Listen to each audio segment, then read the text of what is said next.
ناظرین،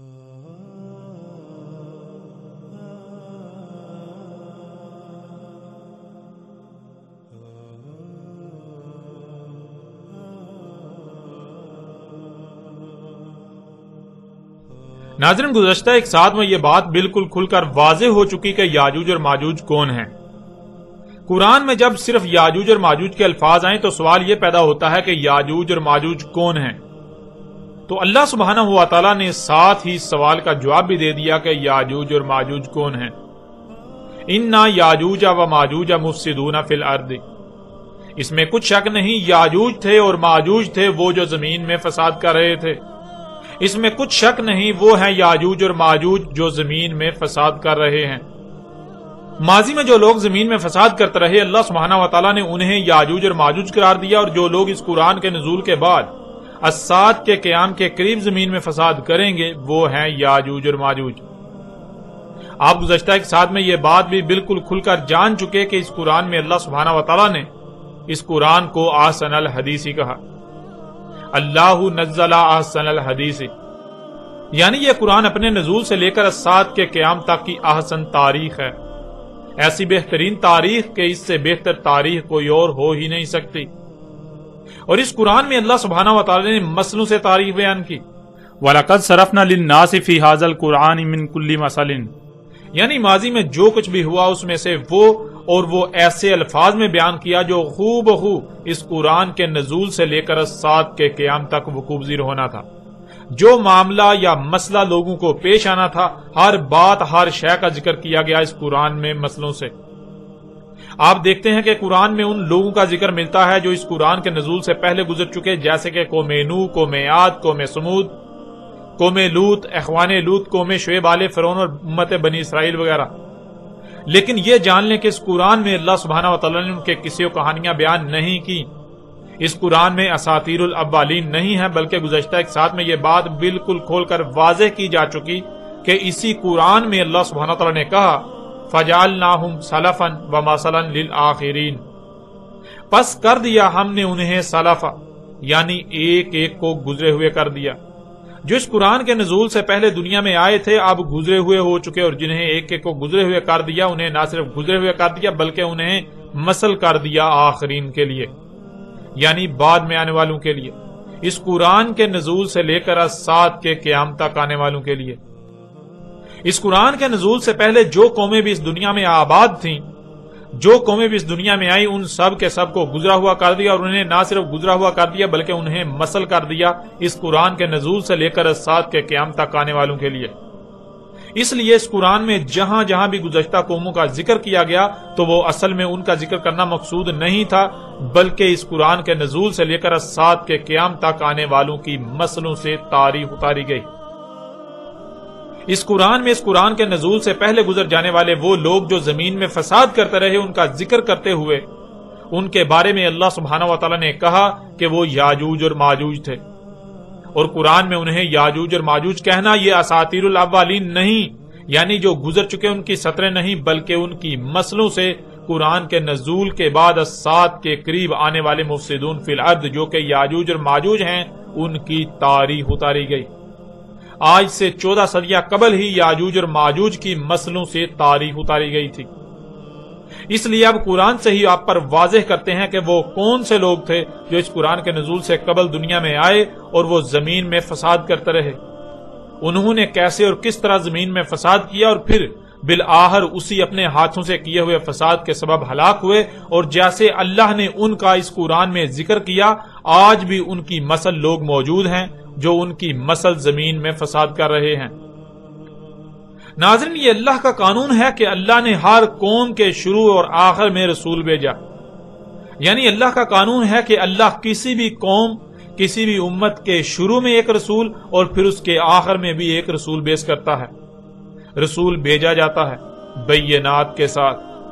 یعنی رسول آ کر سب کچھ کھول کھول کر واضح کر دیتا ہے۔ کسی بھی قوم کے شروع میں جب رسول بیس کیا جاتا ہے تو رسول آ کر انسانوں پر ان کی اس دنیا میں موجودگی کا مقصد اور اس مقصد کو پورا کیسے کرنا ہے، اگر اس مقصد کو پہچان کر جان کر اسے پورا نہیں کیا جاتا تو اس کے نقصانات کیا ہوں گے، کن کن تباہیوں ہلاکتوں کا سامنا کرنا پڑے گا، سب کچھ کھول کھول کر واضح کرتا ہے۔ جب آپ زمین و آسمانوں میں غور کریں تو آپ کو زمین و آسمانوں میں کوئی ایک بھی شے ایسی نہیں ملے گی جس کی تخلیق کا کوئی نہ کوئی مقصد نہ ہو، کوئی ایک بھی مخلوق ایسی نہیں ملے گی جو بغیر مقصد خلق کی گئی ہو اور پھر وہ اس مقصد کو پورا نہ کر رہی ہو، سوائے حضرت انسان کے۔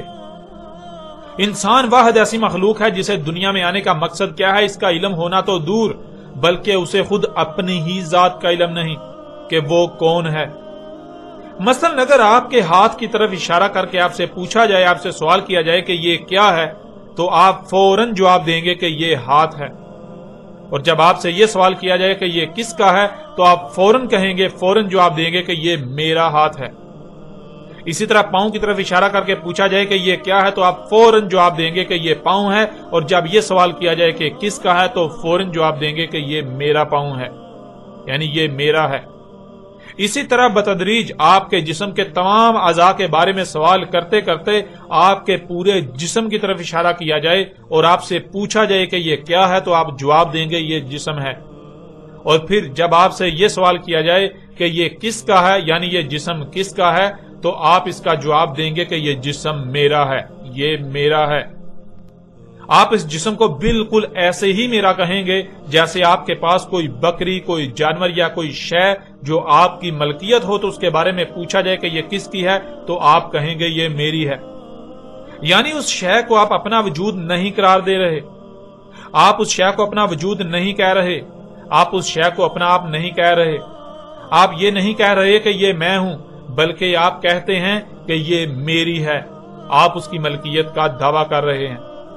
آپ الگ ہیں اور وہ شے الگ ہے، بالکل ایسے ہی جب آپ کے جسم کے بارے میں آپ سے پوچھا گیا کہ یہ کس کا ہے تو آپ نے کہا، آپ نے جواب دیا کہ یہ میرا ہے، جس کا مطلب بالکل واضح ہے کہ یہ جسم آپ نہیں ہیں بلکہ آپ کوئی اور ہیں۔ آپ اس جسم کی ملکیت کا دعویٰ کر رہے ہیں، بالکل ایسے ہی جیسے آپ نے اس بکری، جانور یا اس شے کے بارے میں دعویٰ کیا کہ یہ میری شے ہے، یہ جسم آپ نہیں ہیں۔ اور اگر اس قدر حق واضح ہو جانے کے باوجود بھی کوئی یہ کہتا ہے، کوئی یہ کہے کہ یہ جسم ہی میں ہوں، تو پھر سوال یہ پیدا ہوتا ہے کہ اس جسم سے پہلے تم کیا تھے، کون تھے، کہاں تھے؟ اور جب یہ جسم میں میرا کرنا چھوڑ دیتا ہے، یعنی اس کی موت ہو جاتی ہے، تو تب تم کہاں جاتے ہو؟ وہ کہاں چلا جاتا ہے جو میں میرا کہہ رہا ہوتا ہے؟ وہ کون ہے؟ جب بھی کسی سے یہ سوال کیا جائے کہ اب بتاؤ کہ تم کون ہو، وہ کون ہے جو اس جسم کو میرا کہہ رہا ہے، تو شاید ہی کسی کے پاس اس سوال کا جواب ہو، کیونکہ اس سے پہلے تک تقریباً ہر انسان اسی 5 سے 6 فٹ کے جسم کو اپنا آپ ہی سمجھتا رہا اور اپنی ہی ذات کو بھولا رہا۔ اسے علم ہی نہیں تھا کہ یہ جسم وہ نہیں بلکہ یہ جسم اس کا ہے، جس وجہ سے اس کے پاس اس سوال کا جواب ہی نہیں ہوگا کہ وہ کون ہے، اس کی اپنی حقیقت کیا ہے، جس سے یہ بات بالکل کھل کر واضح ہو جاتی ہے کہ حضرت انسان تو خود اپنی ہی ذات کو بھول چکا ہے، وہ اپنے آپ کو ہی ایسے بھولا ہوا ہے جیسے کہ اس کا اپنا کوئی وجود ہی نہ ہو، اور وہ آج تک اس 5 سے 6 فٹ کے مادی جسم کو اپنا آپ سمجھتا رہا۔ ناظرین، یہ معنی ہے عربی کے لفظ انسان کے۔ انسان کے معنی ہے جو اپنی ہی ذات کو پورے کا پورا بھولا ہوا ہے۔ اب جسے اپنی ہی ذات کا علم نہیں، بلا اسے یہ کیسے علم ہو سکتا ہے کہ اس مادی بشری جسم کے ساتھ اس دنیا میں وہ کیا لینے آیا، کیا کرنے آیا، اس کی تخلیق کا مقصد کیا ہے؟ یوں انسان کو جب اس مقصد کا ہی علم نہیں تو وہ اس مقصد کو پورا کیسے کر پائے گا؟ وہ اس مقصد کو پورا ہی نہیں کر پائے گا۔ اسی حقیقت کو رسول آ کر واضح کرتا ہے کہ دیکھو، زمین و آسمانوں میں کوئی ایک بھی مخلوق ایسی نہیں جو بے مقصد خلق کی گئی ہو۔ زمین و آسمانوں میں جو کچھ بھی ہے اس کی تخلیق کا کوئی نہ کوئی مقصد ضرور ہے،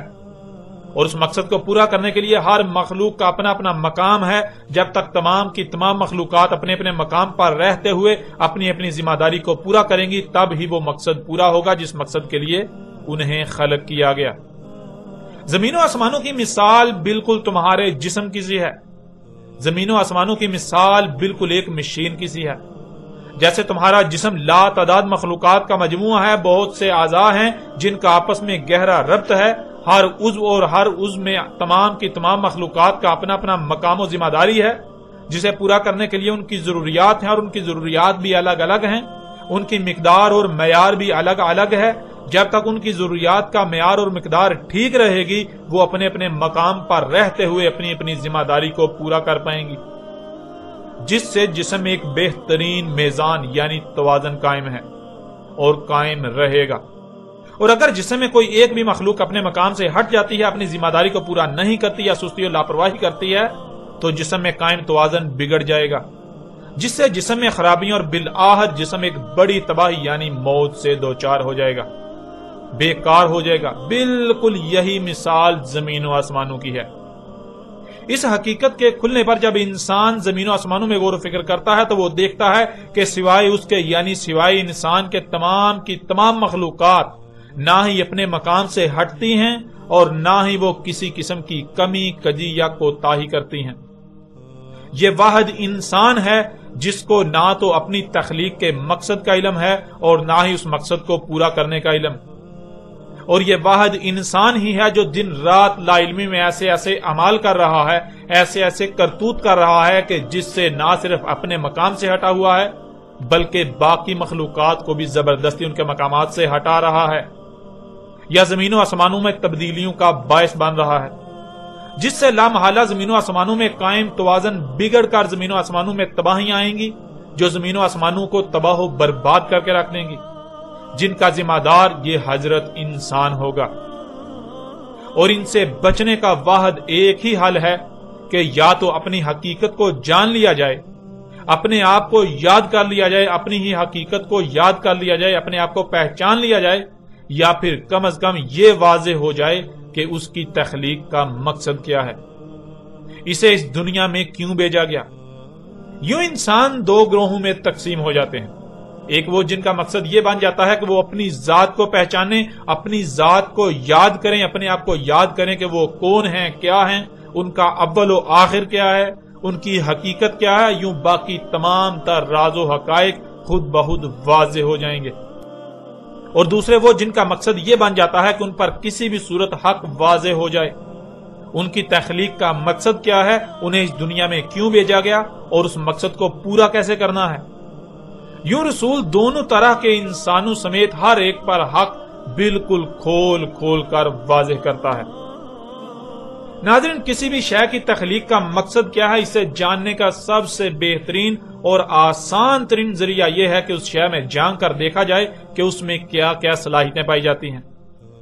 کسی بھی شے میں پائی جانے والی صلاحیتیں ہی اس شے کے مقصد وجود کو واضح کرتی ہیں، اس شے کے مقصد تخلیق کو واضح کرتی ہیں. مثلا آپ دیکھتے ہیں کہ کتا اور بکری دونوں ہی جانور ہیں، دونوں ہی مادے سے وجود میں آئے، لیکن آپ جو کام کتے سے لیتے ہیں یا کتے سے لے سکتے ہیں وہی کام آپ بکری سے نہیں لے سکتے. یعنی اگر آپ کو کہا جائے کہ آپ بکری کو اپنے مال کی رکھوالی کے لیے رکھیں تو کیا ایسا ممکن ہے؟ کیا بکری مال کی رکھوالی کر پائے گی؟ نہیں، بالکل نہیں. اب آپ غور کریں کہ کیوں؟ آخر وہ کیا وجہ ہے کہ جو کام آپ کتے سے لے رہے ہیں وہ بکری سے کیوں نہیں لیا جا سکتا، وہ کتے سے ہی کیوں لیا جا سکتا ہے؟ تو ناظرین، جواب بالکل واضح ہے کہ اس کام کے کرنے کے لیے جو صلاحیتیں درکار ہیں وہ صلاحیتیں کتے میں پائی جاتی ہیں، نہ کہ بکری میں. اگر وہی صلاحیتیں اور خصوصیات بکری میں پائی جائیں تو بکری سے وہی کام لیا جا سکتا ہے، اور اگر وہ صلاحیتیں کتے میں نہ ہوں تو کتے سے وہ کام نہیں لیا جا سکتا. جس سے یہ بات بالکل کھل کر واضح ہو جاتی ہے کہ مال کی رکھوالی کے لیے کتے کا ہونا شرط نہیں ہے، کتے کا ہونا لازم نہیں ہے، بلکہ صلاحیتوں کا ہونا لازم ہے، صلاحیتوں کا ہونا شرط ہے. جس میں وہ صلاحیتیں پائی جائیں گی اس سے وہ کام لیا جائے گا. کسی بھی شے میں موجود صلاحیتیں اس کے مقصد وجود، اس کے مقصد تخلیق کو واضح کر دیتی ہیں. ایسے ہی اگر آپ کو پیاس لگتی ہے تو کیا آپ آگ سے پیاس بجھا سکتے ہیں، یا پھر صرف اور صرف اس شے سے پیاس بجھا سکتے ہیں جس میں پیاس بجھانے کی صلاحیتیں موجود ہوں؟ جیسے کھانا پکانے کے لیے آگ کا ہونا لازم نہیں بلکہ حرارت کا ہونا شرط ہے، جس شے میں بھی ایسی صلاحیتیں پائی جائیں اس سے کھانا پکایا جا سکتا ہے. اگر آگ میں وہ صلاحیتیں نہ پائی جائیں تو اس سے کھانا نہیں پکایا جائے گا، نہ ہی کھانا پکایا جا سکتا ہے. کھانا پکانے کا مقصد اس سے پورا نہیں کیا جا سکتا، بلکہ کھانا پکانے کا مقصد صرف اور صرف وہی شے پورا کر سکتی ہے جس میں وہ صلاحیتیں موجود ہوں. یعنی ناظرین، آپ کسی بھی قسم کی کوئی مثال سامنے رکھ لیجئے تو آپ پر یہ بات بالکل کھل کر واضح ہو جائے گی کہ کسی بھی شے کا مقصد تخلیق کیا ہے، مقصد وجود کیا ہے.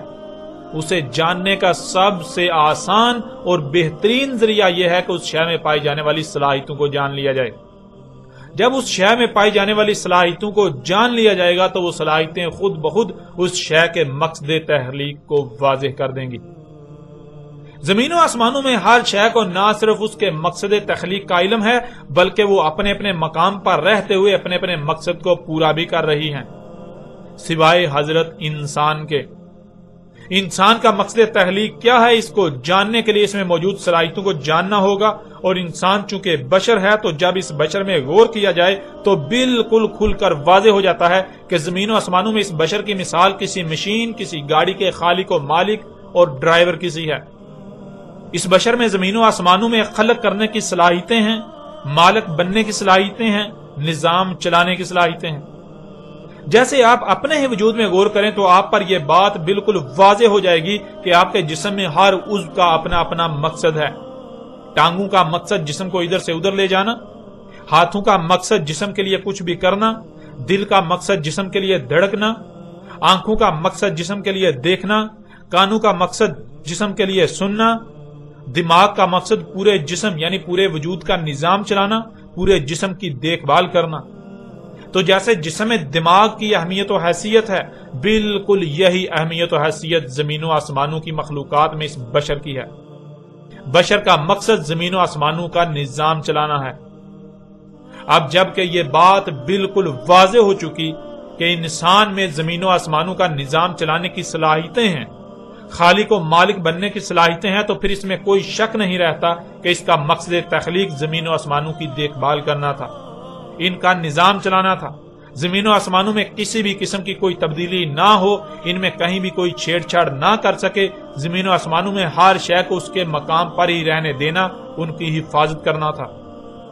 جیسے ہاتھ جسم کی حفاظت کرتے ہیں، جسم کو کسی بھی نقصان سے بچاتے ہیں، نقصان سے محفوظ رکھتے ہیں، بالکل ایسے ہی اس بشر کی تخلیق کا مقصد زمین و آسمانوں کی حفاظت کرنا تھا، انہیں کسی بھی قسم کے نقصان سے محفوظ رکھنا تھا. اور ناظرین، یہی ہر رسول نے آ کر واضح کیا، یہی ہر رسول نے آ کر کہا، جیسا کہ آپ سورہ البقرہ کی آیت نمبر 21 کو اپنی آنکھوں سے سکرین پر دیکھ رہے ہیں.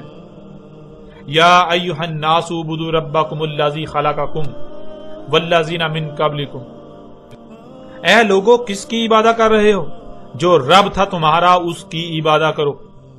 یعنی تمہیں جو کچھ بھی عطا کیا گیا، جو بھی صلاحیتیں دی گئیں، جو کچھ بھی دیا گیا، تم اس کا استعمال کس کے لیے کر رہے ہو؟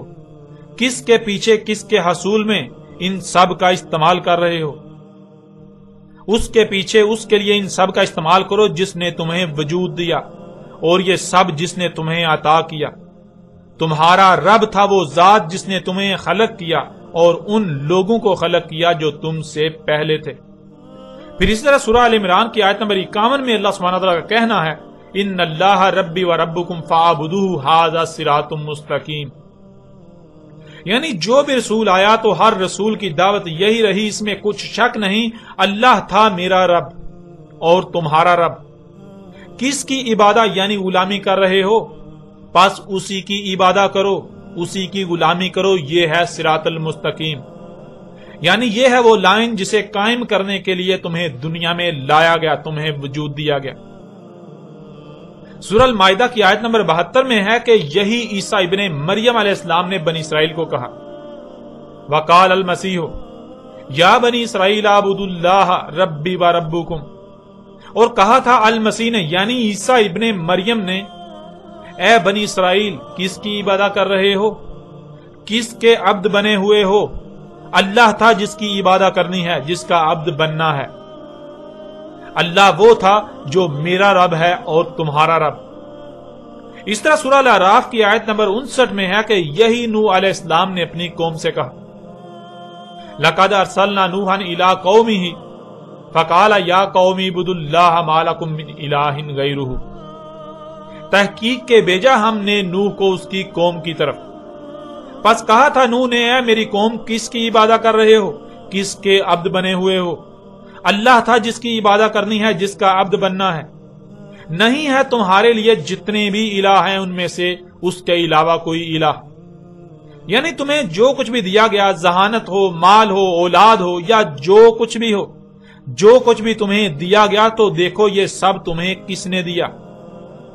کیا فطرت نے ہی تمہیں وجود نہیں دیا؟ فطرت ہی وہ ذات نہیں جس نے تمہیں یہ سب عطا کیا؟ فطرت نے ہی تم میں یہ سب صلاحیتیں نہیں رکھی؟ تو پھر ان سب کا استعمال کیا ہے، کس مقصد کے لیے، کس کے پیچھے ان سب کا استعمال کرنا ہے، اس کا فیصلہ کرنے کا اختیار اور حق کس کو ہونا چاہیے؟ یہ حق کس کا ہے؟ کیا اس کے علاوہ کوئی بھی ایسا ہے جس کی بات مان کر جس کے کہے کے مطابق ان سب کا استعمال کیا جائے؟ نہیں، بالکل نہیں۔ جب یہ سب اسی ذات نے عطا کیا تو پھر ظاہر ہے اس نے یہ سب جس مقصد کے لیے عطا کیا اسی کو علم ہے، اور اسی کے فیصلے پر عمل کرتے ہوئے ان سب کا استعمال کرو۔ سورہ الاعراف کی آیت نمبر 65 میں ہے کہ یہی ہود علیہ السلام نے قوم عاد سے کہا وَإِلَىٰ عَادٍ أَخَاهُمْ هُودًا قَالَ يَا قَوْمِ اعْبُدُوا اللَّهَ مَا لَكُم مِّنْ إِلَٰهٍ غَيْرُهُ۔ سورہ الاعراف کی آیت نمبر 73 میں ہے کہ یہی صالح علیہ السلام نے قوم سمود سے کہا وَإِلَىٰ ثَمُودَ أَخَاهُمْ صَالِحًا قَالَ يَا قَوْمِ اعْبُدُوا اللَّهَ مَا لَكُم مِّنْ إِلَٰهٍ غَيْرُهُ۔ سورہ الاعراف کی آیت نمبر 85 میں ہے کہ یہی شعیب علیہ السلام نے قوم مدین سے کہا وَإِلَىٰ مَدْيَنَ أَخَاهُمْ شُعَيْبًا قَالَ يَا قَوْمِ اعْبُدُوا اللَّهَ مَا لَكُم مِّنْ إِلَٰهٍ غَيْرُهُ۔ اور سورہ نحل کی آیت نمبر 36 میں ہے کہ اللہ سبحانہ و تعالیٰ نے ہر امت میں جو بھی رسول بھیجا تو ایک ایک رسول کی یہی دعوت تھی وَلَقَدْ بَعَثْنَا فِي كُلِّ أُمَّةٍ رَسُولًا أَنِ اعْبُدُوا اللَّهَ وَاجْتَنِبُوا الطَّاغُوتَ۔ اور تحقیق کے بیس کیا، یعنی لوگوں میں سے ہی ایک بشر کو کھڑا کیا ہم نے ہر امت میں رسول کہ کس کی عبادت کر رہے ہو، یعنی جو کچھ بھی تمہیں عطا کیا گیا وہ کس کے لیے، کس کے پیچھے استعمال کر رہے ہو، کس کے حصول کے لیے استعمال کر رہے ہو؟ اللہ تھا جس نے تمہیں یہ سب عطا کیا اور اسی کے لیے اس کے کہے کے مطابق ان سب کا استعمال کرو، اور بچو ہر اس شے سے جس کے پیچھے ان میں سے کسی بھی صلاحیت یا جو بھی تمہیں عطا کیا گیا استعمال کرنا اس سے یعنی اللہ سے بغاوت ہے۔ سورہ نحل کی آیت نمبر 36 میں اللہ سبحانہ تعالیٰ کا کہنا ہے کہ ہر امت میں جو بھی رسول بیس کیا اس نے اپنی قوم کو یہی کہا ان اعبدوا اللہ، کہ اللہ ہی کی عبادت کرو، اور یہ اللہ نے خود اس قرآن میں بھی کہا جیسا کہ سورہ یاسین کی آیت نمبر 61 آپ کو سکرین پر نظر آ رہی ہے وَأَنِعْبُدُونِي هَٰذَا صِرَاطٌ مُسْتَقِيمٌ۔ سورہ یاسین کی آیت نمبر 61 میں اللہ سبحانہ وتعالیٰ کا کہنا ہے کہ کس کی عبادت یعنی غلامی کر رہے ہو، صرف اور صرف میری ہی غلامی کرنی ہے، اس لیے میری ہی غلامی کرو، یہ ہے صراط المستقیم، یعنی یہ ہے وہ لائن جسے قائم کرنے کے لیے تمہیں دنیا میں لایا گیا، تمہیں وجود دیا گیا۔ اور ناظرین اب سوال یہ پیدا ہوتا ہے کہ اللہ کیا ہے،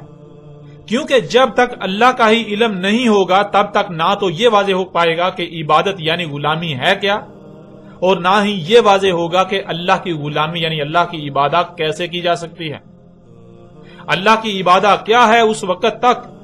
علم نہیں ہو سکتا جب تک کہ یہ واضح نہ ہو جائے کہ اللہ کیا ہے، اور اللہ کیا ہے اس کو بھی اللہ نے پورے قرآن میں جگہ جگہ واضح کر دیا، جیسا کہ آپ ان چند آیات کو اپنی سکرین پر دیکھ رہے ہیں۔ سورہ آل عمران کی آیت نمبر 51 میں اللہ سبحانہ تعالیٰ کا کہنا ہے ان اللہ ربی و ربکم فاعبدوہ ھذا صراط مستقیم۔ سورہ مریم کی آیت نمبر 36 میں اللہ سبحانہ تعالیٰ کا کہنا ہے وَإِنَّ اللَّهَ رَبِّي وَرَبُّكُمْ فَاعْبُدُوهُ ھذا صراط مستقیم۔ اس طرح سورہ البقرہ کی آیت نمبر 21 میں اللہ سبحانہ تعالیٰ کا کہنا ہے یا ایھا الناس اعبدوا ربکم الذی خلقکم والذین من قبلکم لعلکم تتقون۔ ان اللہ، اس میں کچھ شک نہیں اللہ تھا۔ اب سوال یہ پیدا ہوتا ہے کہ کیا ہے اللہ؟ تو آگے اسی سوال کا جواب ہے کہ اللہ کیا ہے؟ ربی و ربکم،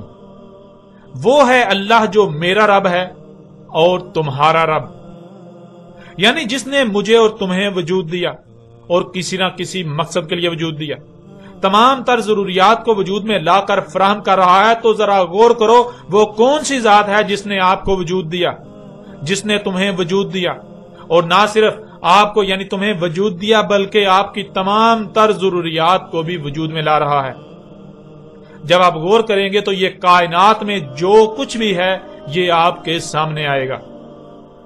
زمین و آسمانوں میں کل کائنات میں جو کچھ بھی ہے یہی بطور رب سامنے آئے گا، اور پھر دیکھیں یہی اللہ سبحانہ تعالیٰ نے سورہ زخرف میں بھی بالکل واضح الفاظ میں بیان کر دیا، ان اللہ ہوا ربی و ربکم فاعبدوہ ھذا صراط مستقیم۔ ان اللہ کی ہے پر زبر ہے جس سے لفظ اللہ ماضی کا صیغہ بن جاتا ہے۔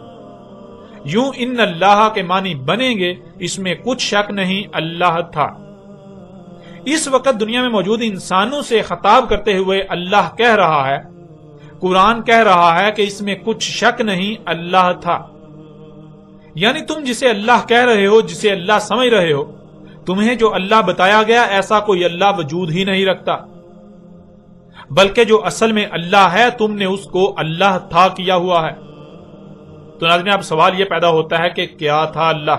جو کہ انسانوں نے اللہ کو تھا کیا ہوا ہے؟ انہیں علم ہی نہیں کہ اللہ کیا ہے، جسے یہ اللہ کہہ رہے ہیں وہ اللہ ہے ہی نہیں۔ تو آگے اسی سوال کا جواب بھی دے دیا گیا، ہوا یہ دو الفاظ کا مجموعہ ہے، پہلا لفظ گول والی ہے اور دوسرا لفظ واو۔ گول والی ہے کسی بھی شے کی طرف اشارہ کرنے کے لیے استعمال ہوتی ہے، اور ہے پر پیش کے استعمال سے یہ حال کا صیغہ بن جاتا ہے، جس کے معنی بنتے ہیں کسی ایسی شے کی طرف اشارہ کیا جا رہا ہے جو موجود ہے۔ اب جب آپ اپنے ارد گرد دیکھیں کہ کیا موجود ہے تو بہت کچھ نظر آئے گا، تو جو بھی نظر آئے سوال یہ پیدا ہوتا ہے کہ کیا یہ اللہ ہے؟ تو آگے اسی کا جواب بھی ہے واو۔ واو کے معنی ہیں اور واو پر زبر کے استعمال سے یہ ماضی کا صیغہ بن جاتا ہے۔ یوں ہوا کے معنی بنتے ہیں کہ جو کچھ بھی موجود ہے اس کی طرف اشارہ کرتے جائیں، اس کا ذکر کرتے جائیں، یہاں تک کہ واو یعنی اور ماضی کا قصہ نہیں بن جاتا، واو ماضی کا صیغہ نہیں بن جاتا۔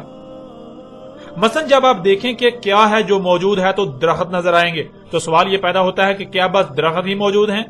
ان کے علاوہ اور کچھ نہیں؟ تو جواب ہے کہ نہیں، اور بھی ہے۔ تو سوال یہ پیدا ہوتا ہے کہ کیا ہے اور پہاڑ بھی ہیں۔ اسی طرح اور کرتے جائیں، پہاڑ اور سمندر اور زمین اور چاند اور سورج اور نظام شمسی اور کہکشاں، اسی طرح اور کرتے جائیں، تو جہاں اور ختم ہو جائے اور یعنی واو ماضی کا صیغہ بن جائے تو جو سامنے آئے گا وہ ذات ہے اللہ۔ بالکل ایسے ہی جیسے آپ کے جسم کے اعضاء کو اور کرتے جائیں، جب اور ختم ہو جائے گا اور ماضی کا صیغہ بن جائے گا تو پورے کا پورا وجود سامنے آ جائے گا، جسے عمران یا کوئی بھی نام دیا جائے گا۔ یہ ہے عمران۔ جسم کے کسی بھی عضو کو عمران نہیں کہا جائے گا، بلکہ ہر عضو کا الگ الگ نام ہے اور ہر عضو عمران کی آیت ہے۔ ربی و ربکم، یہ ہوا ہی ہے جو رب ہے میرا اور رب ہے تمہارا۔ اور ناظرین پہلے ہی یہ بات بالکل کھل کر واضح ہو چکی کہ رب تو یہی ذات سامنے آتی ہے جو موجود ہے۔ جو کچھ بھی نظر آ رہا ہے، جو کچھ بھی نظر آ رہا ہے یہ اللہ ہی کا وجود نظر آ رہا ہے، اس کے علاوہ تو کوئی دوسرا ہے ہی نہیں۔ فاعبدوہ، کس کے عبد بنے ہوئے ہو پس وہی ہے اسی کے عبد بنو، یعنی کس کی عبادت کر رہے ہو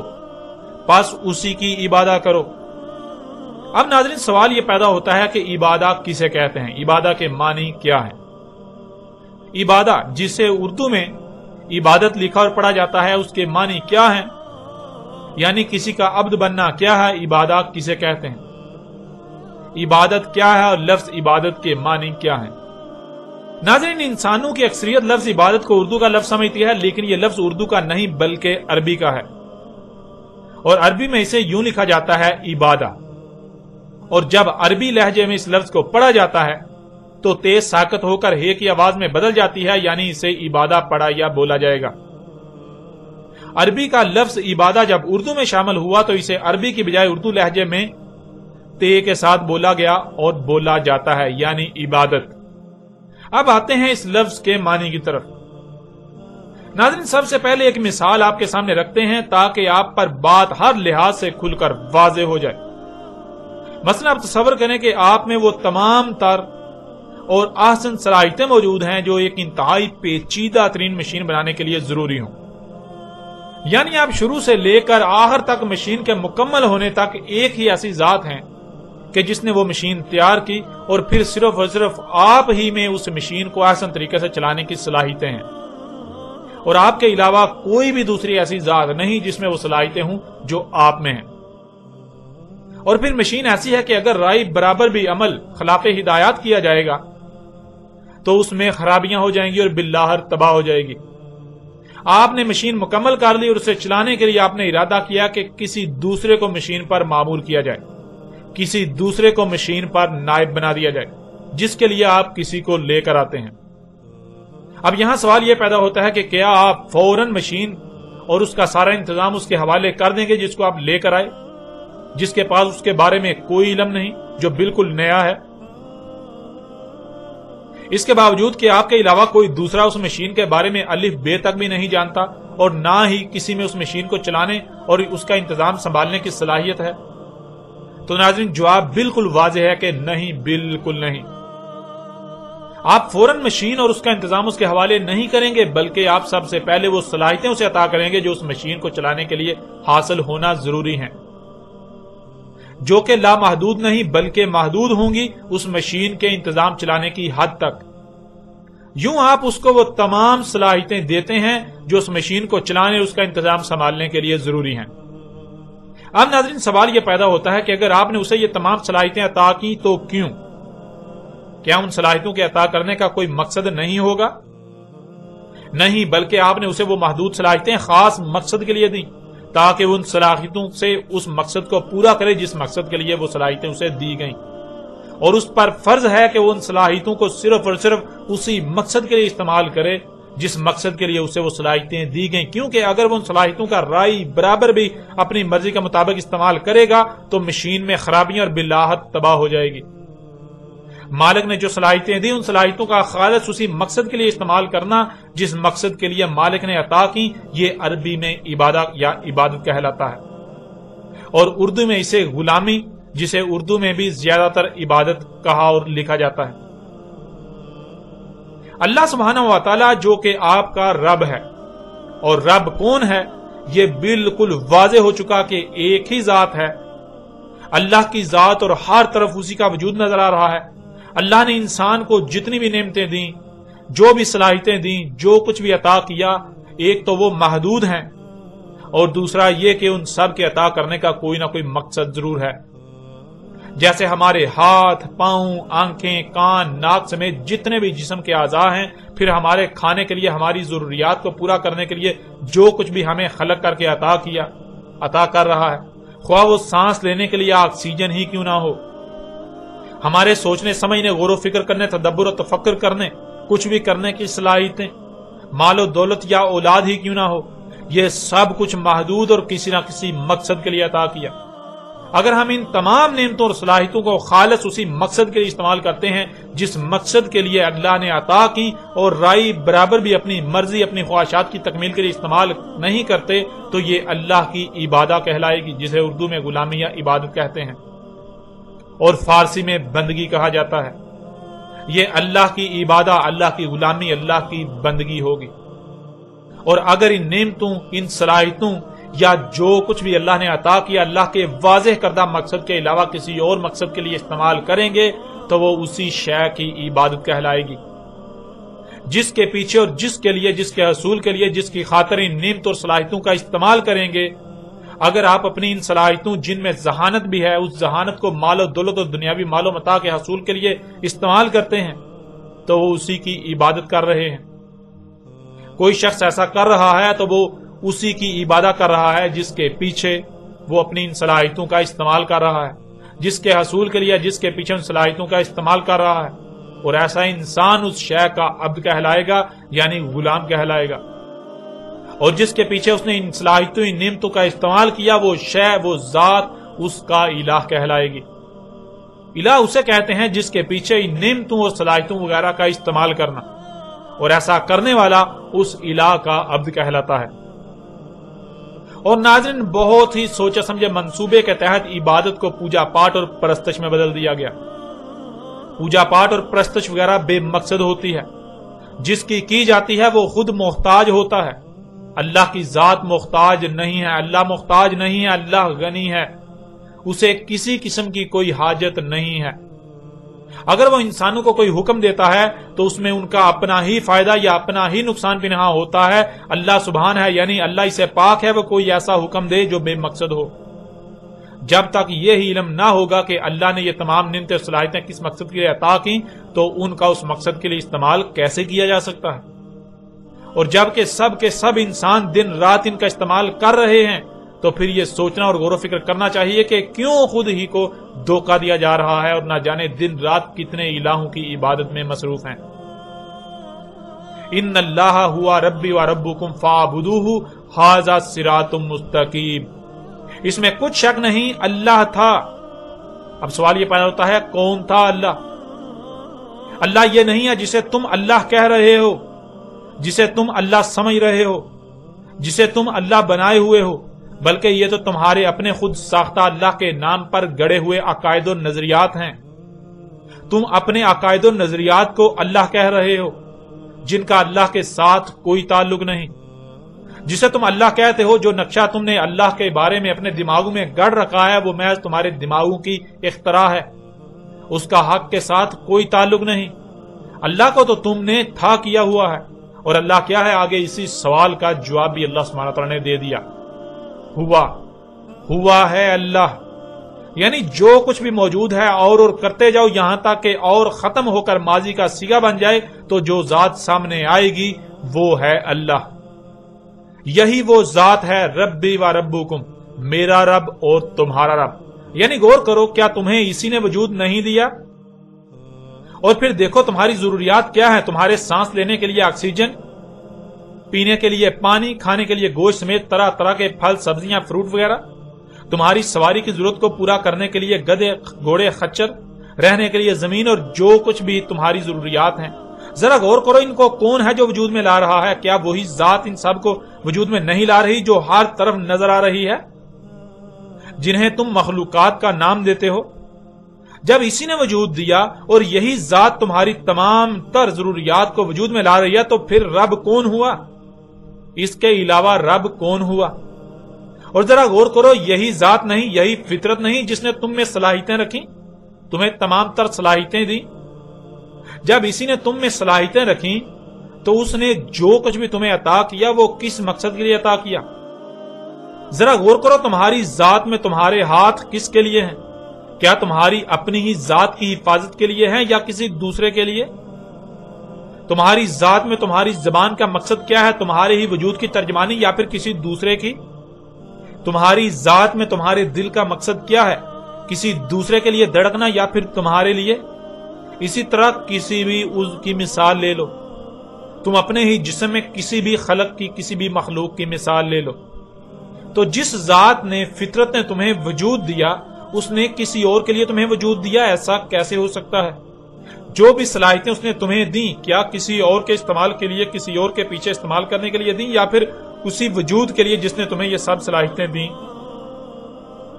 جب وجود اس ذات نے دیا، تمام تر صلاحیتیں یا جو کچھ بھی ہے اسی ذات نے عطا کی، تو پھر جو کچھ بھی اس نے عطا کیا اس کا استعمال اس کے علاوہ کسی اور کے لیے کرو، یہ حق ہو سکتا ہے؟ یا وہ ذات تمہیں اس بات کی اجازت دے گی؟ وہ تمہیں اس بات کی اجازت دے گی کہ تم اسی کی دی ہوئی صلاحیتوں سے، اسی کے دے ہوئے اسباب و وسائل سے اسی کے ساتھ دشمنی کرو؟ فاعبدوہ، ذرا غور تو کرو کیا کر رہے ہو، کس کی غلامی کر رہے ہو؟ یہ جو کچھ بھی تم کر رہے ہو، تمہیں جو صلاحیتیں دیں،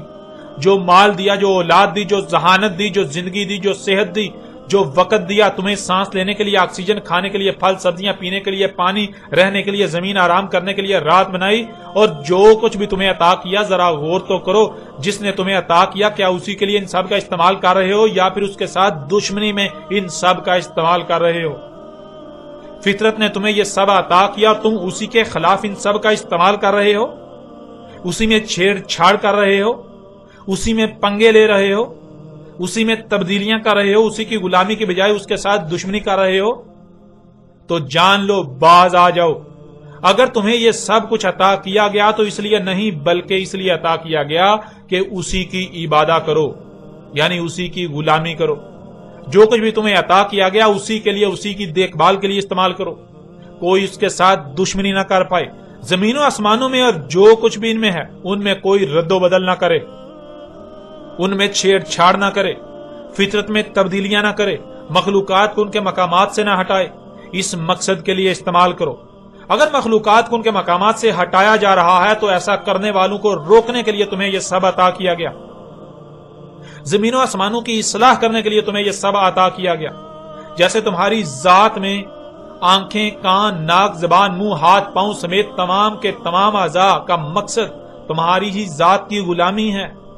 وہ جو بھی کریں گے تمہارے ہی جسم کے لیے کریں گے، تمہارے ہی جسم کے لیے کرتے ہیں۔ بالکل ایسے ہی تم نے جو بھی کرنا ہے، تم جو بھی کرو تو اللہ ہی کی غلامی کرو، اللہ ہی کی غلامی کرنی ہے، ایک بھی عمل اس کی بغاوت والا نہ ہو۔ ناظرین، اللہ کیا ہے اس پر یہاں موضوع کے مطابق مختصراً بات کی گئی۔ اللہ کیا ہے اس پر پوری تفصیل کے ساتھ ہر پہلو سے الگ نشست میں اسی موضوع کے تحت بات کی جائے گی، جسے ضرور سنیں تاکہ آپ پر ہر بات بالکل کھل کر واضح ہو جائے۔ اللہ سبحانہ و تعالی نے یہ بات بالکل کھول کر واضح کر دی کہ ہر رسول نے یہی دعوت دی، ہر رسول نے آ کر یہی دعوت دی، ہر رسول نے آ کر زمین و آسمانوں اور جو کچھ بھی ان میں ہے ان کے بارے میں حق کھول کھول کر واضح کیا کہ ان کی تخلیق کیسی کی گئی۔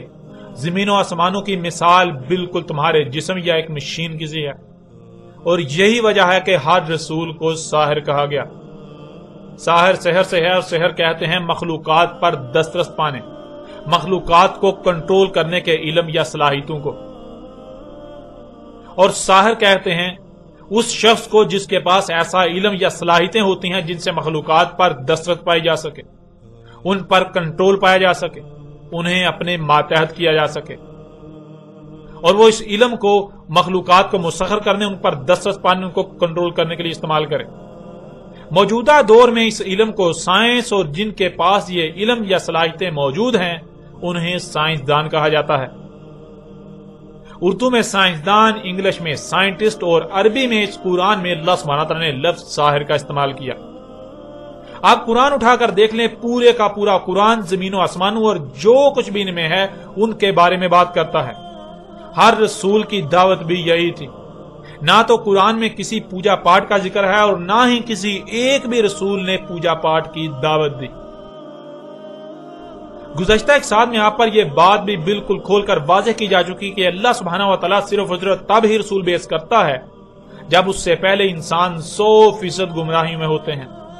نور کی ایک کرن بھی نہیں ہوتی، کسی کو بھی نہیں علم ہوتا کہ حق کیا ہے، ہر کوئی باطل پر ہوتا ہے۔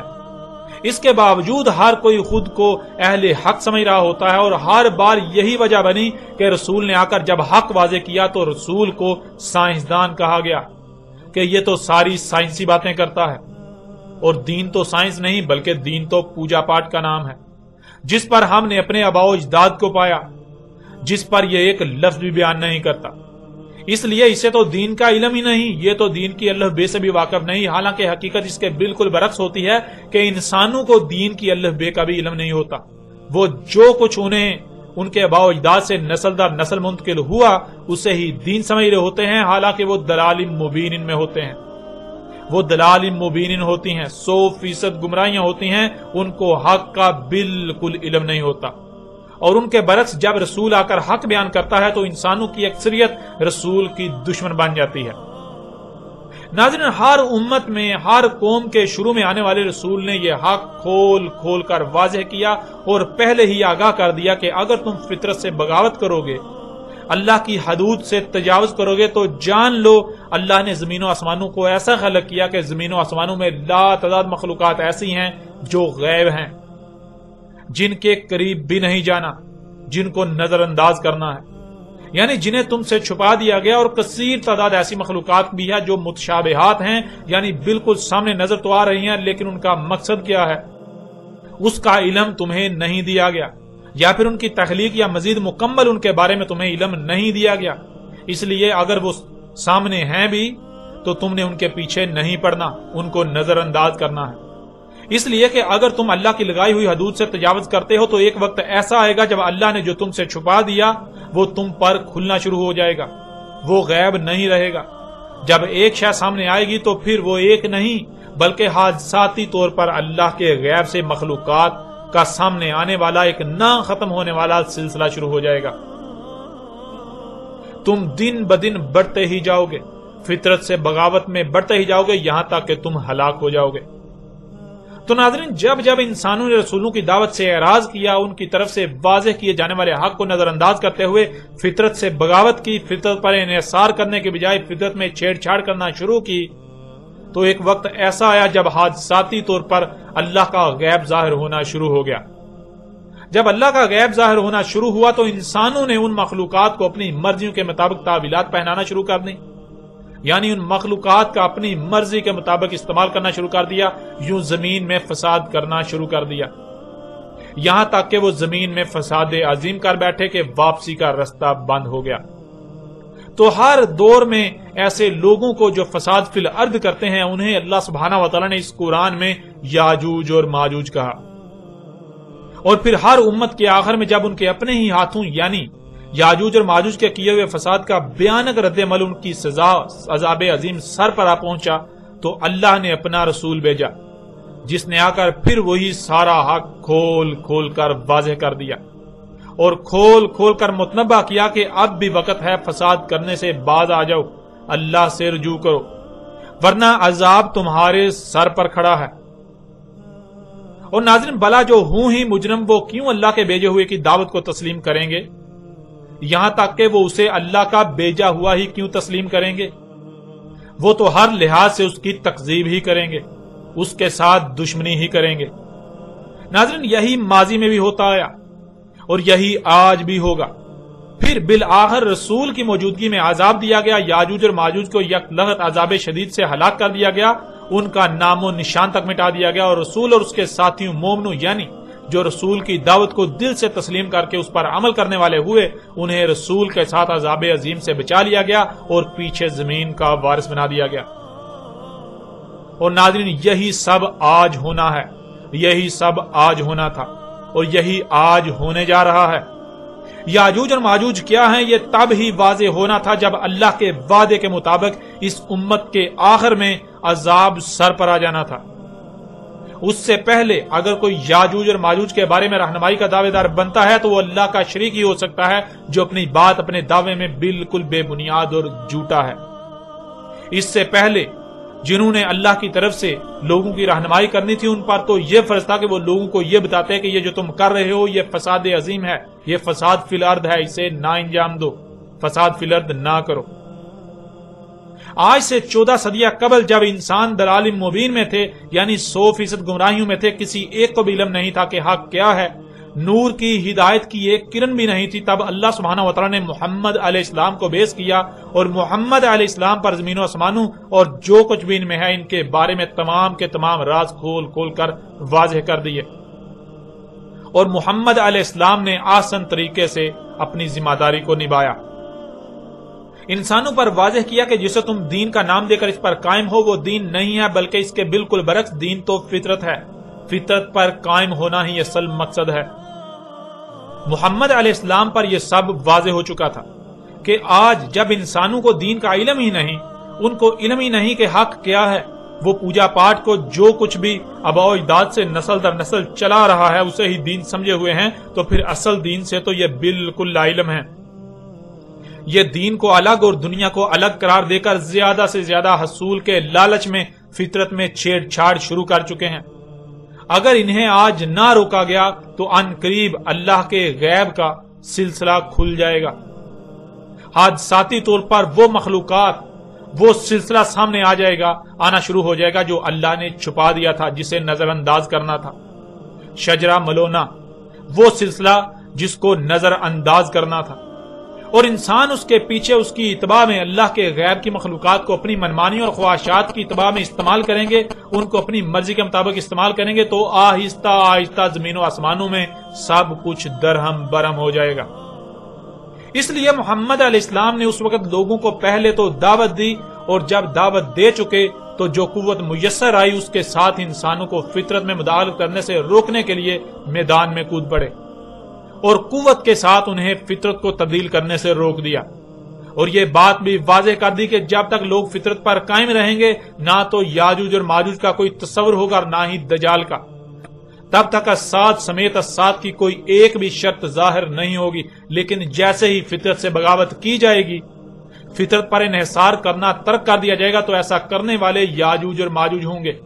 یعنی جب زمین میں فساد شروع ہو جائے گا تو ایسا کرنے والے یاجوج اور ماجوج ہوں گے، جیسے ایسے وقت گزرتا جائے گا تو یاجوج اور ماجوج یعنی زمین میں فساد کرنے والوں کی بھی تعداد بڑھتی چلی جائے گی، زمین میں کثرت ہوتی چلی جائے گی، یہاں تک کہ ایک وقت آئے گا جب پوری زمین ایسے لوگوں سے بھر جائے گی۔ یاجوج اور ماجوج مفسدون فی الارض سے زمین بھر جائے گی، جو زمین و آسمانوں میں سب کچھ درہم برہم کر دیں گے، زمین و آسمانوں میں تمام مخلوقات کو ان کے مقامات سے ہٹا دیں گے، اور پھر نتیجتاً تباہیاں آئیں گی، اور انسانوں سمیت زمین و آسمانوں کی تمام مخلوقات ان تباہیوں کی زد میں آئیں گی۔ ناظرین، اب آپ غور کریں کہ کیا آج دنیا میں انسان اللہ کی غلامی کر رہے ہیں؟ جس ذات نے انہیں وجود دیا اور جو کچھ بھی انہیں عطا کیا، جو صلاحیتیں دیں، کیا ان سب کا استعمال اسی ذات یعنی فطرت کے لیے کر رہے ہیں؟ فطرت کو محفوظ کرنے کے لیے کر رہے ہیں، یا پھر الٹا ان کا استعمال اللہ کی دشمنی میں کر رہے ہیں، فطرت سے بغاوت کر رہے ہیں؟ جب آپ غور کریں گے تو غور کرنے کی ضرورت ہی نہیں، پوری دنیا میں ہر طرف ہر انسان اللہ کا دشمن بنا ہوا ہے، اللہ کی آیات کی تکذیب کرنے میں نظر آئے گا۔ زمین و آسمانوں میں جو کچھ بھی ہے یہ سب کی سب اللہ کی آیات ہیں، یعنی اگر ان میں سے کسی میں بھی غور کیا جائے گا، ان کی گہرائی میں جایا جائے گا تو اللہ سامنے آئے گا۔ زمین و آسمانوں میں جو کچھ بھی ہے یہ اللہ کی آیات ہیں، یہ اللہ ہی کا وجود نظر آ رہا ہے، لیکن آج کوئی بھی انہیں اللہ کی آیات ماننے کو تیار ہی نہیں۔ ہر کوئی یہی کہتا ہے کہ زمین و آسمانوں میں جو کچھ بھی ہے یہ مخلوقات ہیں اور یہ ہمارے ہی لیے ہیں، اس لیے ہم ان کے ساتھ جو جی چاہے کریں اور کر رہے ہیں۔ کسی کو علم ہی نہیں کہ یہ اللہ ہی کا وجود ہے، یہ اللہ کی آیات ہیں، یہ اللہ کے ساتھ چھیڑ چھاڑ کر رہے ہیں، یہ اللہ کے ساتھ دشمنی کر رہے ہیں۔ اس لیے ان کو بار بار کہا گیا اللہ سے بچو، اللہ سے بچو، اللہ سے بچو۔ یہ تم چھوٹی چھوٹی پریشانیوں سے بچنے کے لیے، ملامتوں سے بچنے کے لیے اللہ کے ساتھ پنگے لے رہے ہو، اللہ کے ساتھ چھیڑ چھاڑ کر اللہ کے ساتھ دشمنی کر رہے ہو، تو ان ملامتوں، چھوٹی چھوٹی دنیاوی مصیبتوں، پریشانیوں سے بچنے کے لیے اللہ کے ساتھ دشمنی نہ کرو، بلکہ اللہ سے بچو۔ جو اللہ ہے اسے یہ اللہ ماننے کو تیار ہی نہیں، اور جو ان کے دماغوں کی اختراع ہے جس کا حق کے ساتھ کوئی تعلق ہی نہیں، اسے اللہ قرار دے رہے ہیں، اور پھر نتیجہ آپ کے سامنے ہے۔ جب اللہ کو اللہ ماننا ہی نہیں، اللہ کی آیات کو اللہ کی آیات ماننا ہی نہیں، تو ظاہر ہے یہ لوگ جو چاہیں گے کریں گے، اپنی خواہشات کو ہی حق کا نام دے کر ان کی اتباع کریں گے، اور بالکل بے فکر ہو کر کریں گے، کیونکہ یہ تو یہی سمجھ رہے ہیں کہ ہم کون سا اللہ کے ساتھ دشمنی کر رہے ہیں، اللہ کے ساتھ چھیڑ چھاڑ کر رہے ہیں، بلکہ ہم تو مخلوقات کو چھیڑ چھاڑ رہے ہیں، ہم تو مخلوقات میں چھیڑ چھاڑ کر رہے ہیں، لیکن حقیقت کیا ہے اس کا انہیں علم ہی نہیں۔ اور اگر بتا بھی دیا جاتا ہے، ہر لحاظ سے کھول کھول کر حق واضح بھی کر دیا جاتا ہے، تو ماننے کو تیار ہی نہیں، کیونکہ یہ لوگ اپنے آباء و اجداد کو چھوڑنے پر تیار ہی نہیں۔ یہی سب گزشتہ ہلاک شدہ اقوام نے کیا، اور آج دنیا کے انسان جس مقام پر پہنچ چکے ہیں، بالکل ایسے ہی اسی مقام پر وہ قومیں بھی پہنچی تھیں جو ان سے پہلے اس زمین پر آباد تھیں، جن کی مسلوں سے اس قرآن میں آج ان موجودہ لوگوں کی تاریخ بیان کی گئی، جن پر اب تفصیل کے ساتھ بات کریں گے، اور بالکل کھول کر واضح کرتے ہیں کہ اللہ سبحانہ و تعالی نے کس طرح مسلوں سے آج کی تاریخ اتاری تھی، قرآن میں یاجوج اور ماجوج پر ہر پہلو سے بات کی تھی۔